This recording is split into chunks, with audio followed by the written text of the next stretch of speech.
Hello guys, welcome to our YouTube channel sit and code. तो आप सभी का स्वागत है अगले वीडियो में पाइथन कोर्स के। तो आज का हमारा टॉपिक है स्ट्रिंग। तो आज हम जानेंगे स्ट्रिंग के बारे में और कुछ बेसिक ऑपरेशन जो हम स्ट्रिंग के साथ परफॉर्म करते हैं उसके बारे में। तो सबसे पहले जान लेते हैं कि स्ट्रिंग होता क्या है। तो बेसिकली स्ट्रिंग कुछ ऐसी चीज़ हो सकती है जिसे हम सिंगल कोटेशन या डबल कोटेशन के अंदर डबल कोटेशन या सिंगल कोटेशन मार्क्स के अंदर हम लिखते हैं। तो वो चीज़ बाय डिफ़ॉल्ट स्ट्रिंग में कन्वर्ट हो जाती है और उसे हम स्ट्रिंग मानते हैं। जैसे कि आप यहाँ पे एग्जांपल देख सकते हैं। तो इसको पाइचार्म के ज़रिए समझते हैं। पाइचार्म में मैं आपको कुछ एग्जांपल बता के दिखाता हूँ कि स्ट्रिंग क्या होते हैं और कौन-कौन से ऑपरेशन हम उस पे परफॉर्म कर सकते हैं। इसके अलावा भी और चीज़ें हम आगे जानेंगे कि स्ट्रिंग की स्लाइसिंग कैसे करते हैं, बाकी सारी चीज़ें कैसे करते हैं। तो सारे चीज़ों को हम एक-एक करके देखेंगे। तो उन सब चीज़ों को मैं टॉपिक बाय टॉपिक अलग-अलग आपको बताऊँगा। तो जैसे कि ये एग्ज़ाम्पल आपको मैं दिखा रहा हूँ। यहाँ पे आप देख सकते हो कि सिंगल और डबल क्वोट दोनों पे स्ट्रिंग है। तो ये दोनों ही एज स्ट्रिंग कंसीडर की जाएंगी। मैं इसको चला के दिखा देता हूँ। तो ये सिंगल क्वोट और डबल क्वोट दोनों में है। अब अगला क्या है कि अभी हमें पता चल गया कि ठीक है स्ट्रिंग क्या होती है। अब हम जानते हैं कि इस पे क्या क्या ऑपरेशन परफॉर्म कर सकते हैं। अभी पोजीशन अगर हमें किसी स्ट्रिंग का जानना है तो उसके लिए हम क्या कर सकते हैं। उसके लिए सिंपल सा है, जैसे यहाँ पे मैंने प्रिंट हेलो लिख रखा है। अब मुझे अगर ये जानना है कि ठीक है हेलो का एच इसका कौन सा क्या पोजीशन पे है, तो उसके लिए पहले तो इसे हम किसी वेरिएबल पे असाइन कर देते हैं। p इज इक्वल टू अगर मैं लिख देता हूँ हेलो, ठीक है। मैं लिखा प्रिंट। तो अब यहाँ पे मैं रन करके दिखाता हूँ कि यहाँ पे क्या आएगा। अब हमें किसका चाहिए, p का चाहिए। p हमारा वेरिएबल है। तो यहाँ पे आप जैसा कि देख सकते हो, अब ये इसने दिखा दिया हमारा जो काउंटिंग चलती है वो हमेशा जीरो से स्टार्ट होती है। प्रोग्रामिंग में पाइथन में हमेशा जो आपकी काउंटिंग वो जीरो से स्टार्ट होगी। तो एच जो है यहाँ पे एच की इंडेक्सिंग क्या है, जीरो है। और ई यहाँ पे वन पे है। तो यहाँ पे मैंने वन लिखा तो यहाँ पे देखिए आप आउटपुट जो है ई आ रहा है।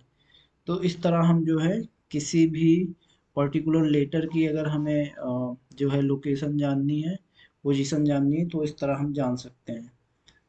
तो अगला ऑपरेशन क्या है कि हम जो है स्ट्रिंग में लूपिंग भी परफॉर्म करा सकते हैं। अगर कोई एक कैरेक्टर है, कोई एक कैरेक्टर लिखा हुआ है और उसके सारे लेटर्स को हमें जानना है, उस पे लूप चलाना है, तो भी हम कर सकते हैं। जैसे कि एग्जांपल में दिखा देता हूँ आपको। फॉर एक्स इन बनाना। अब बनाना में जितने भी हैं लेटर लिखे हैं, इन सबको वन बाय वन ये प्रिंट करेगा। मैं इसे रन करके दिखा देता हूँ। आप यहाँ पे नीचे देख सकते हो आउटपुट स्क्रीन पे कि BANA। तो इसने सबको अलग अलग प्रिंट किया है।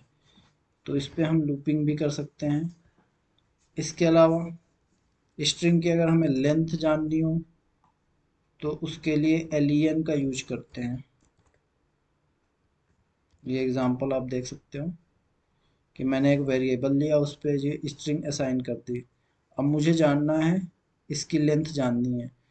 तो ये स्पेस भी काउंट कर रहा है यहाँ पे, HELLO। तो दो दो चार एक पाँच, पाँच ये हो गए, पाँच तीन आठ। और यहाँ पे जो स्पेस है और जो ये कामा है वो सारी चीज़ें, और ये इसके बाद लास्ट में जो ये एक्सक्लेमेशन मार्क है, सारी चीज़ों को काउंट करने के बाद ये 13 आ रहा है यहाँ पे। तो len के जरिए आप जो है किसी भी स्ट्रिंग की लेंथ आप जान सकते हो। अब हमें क्या करना है, अगली चीज़ें हैं कि अगर कोई पैराग्राफ लिखा है या एक लाइन लिखी लंबी सी, अगर आपको कोई पर्टिकुलर वर्ड ढूंढना है, आपको जानना है कि वो वर्ड उस पैराग्राफ या उस लाइन में है या नहीं है। तो कैसे पता करेंगे? जैसे कि कंट्रोल एफ आपने यूज किया होगा, कंप्यूटर के अंदर सिंपल सा होता है कंट्रोल एफ, तो फाइंड करने के लिए होता है फाइंड एंड रिप्लेस। तो सेम चीज़ यहाँ पे प्रोग्रामिंग में अगर मुझे ये जानना है कि कोई वर्ड उस पर्टिकुलर लाइन में या उस पर्टिकुलर पैराग्राफ में है या नहीं है। और यहाँ पे जैसे मैंने एक वेरिएबल के अंदर स्ट्रिंग ले ली, एक लाइन मैंने ले ली। अब मुझे जानना है कि फ्री वर्ड इस लाइन के अंदर है कि नहीं। तो मैंने प्रिंट किया, फ्री को मैंने डाला डबल कोट या सिंगल कोट के अंदर मैं डाल सकता हूँ उसे। इन टेस्ट, अब टेस्ट वेरिएबल है, मैं देख रहा हूँ कि फ्री वर्ड इस टेस्ट में है या नहीं है। अब ये ट्रू या फॉल्स में मुझे जो है इसका आउटपुट देगा। तो कह रहा है ट्रू, कह रहा है कि ठीक है ये फ्री वर्ड है। अब मैं कोई ऐसा वर्ड लिख देता हूँ जो इस पे ना हो, जैसे मैं फ्री की जगह फिश लिख देता हूँ, तो अब क्या देगा? ये फॉल्स, क्योंकि ये नहीं है। तो अब जो है अगला एग्जांपल देखते हैं और क्या चीज़ें। चेक इफ़ नॉट, इससे हम इसका उल्टा हो गया कि अब कोई वर्ड अगर इस पे है या नहीं है, अगर वो हम चेक करेंगे। इफ़ नॉट में सेम टू सेम इसका अपोजिट हो गया। अब मैं क्या कह रहा हूँ कि एक्सपेंसिव में चेक करना चाह रहा हूँ कि इस पे है या नहीं है। अगर इस पे ना हो तो ये क्या करें? ट्रू कर दे, नहीं तो फॉल्स कर दे। तो ये देखो इस पे नहीं है, तो कंडीशन हमारी ट्रू हो रही है, तो इसलिए ये ट्रू कर रहा है। एक्सपेंसिव वर्ड इस पे नहीं है। तो अब इफ स्टेटमेंट का यूज करके भी देख लेते हैं कि कोई कंडीशन अगर हम लगा देते हैं इस टेस्ट में, और ये देखते हैं कि अब यहाँ पे हम क्या देख रहे हैं कि फ्री इस टेस्ट में है या नहीं। अगर है, यहाँ पे आप देख लो, यहाँ इसने क्या लिखा, ये if free in test. Test क्या है? हमारा वेरिएबल, उस पे लाइन है जिसपे यहाँ पे ये फ्री वर्ड है लास्ट में। अगर वो इस लाइन में फ्री वर्ड है, अगर कंडीशन मेट हो रही है, yes, if yes then print this. तो ये देखते हैं, यस फ्री इज प्रेजेंट। तो प्रिंट क्या करना है? Yes free is present. अगर नहीं होता तो फिश कर देता हूँ, तो क्या करेगा ये? कुछ प्रिंट नहीं करेगा, तो ये कंडीशन हमारी फॉल्स हो रही है। और इल्स में हमने कुछ डाल ही नहीं रखा है, केवल हमने इफ स्टेटमेंट का ही यूज किया है। तो आगे इल्स और इफ एल्स एलिफ इन सब का यूज कैसे करते हैं, वो कंडीशनल स्टेटमेंट्स हैं, वो मैं आगे बताऊंगा। अभी बेसिक आप जान लो कि स्ट्रिंग के साथ हम इन चीज़ों का यूज कैसे करते हैं। तो ये बेसिक सी चीज़ें थी जिनका स्ट्रिंग के साथ हम यूज करते थे।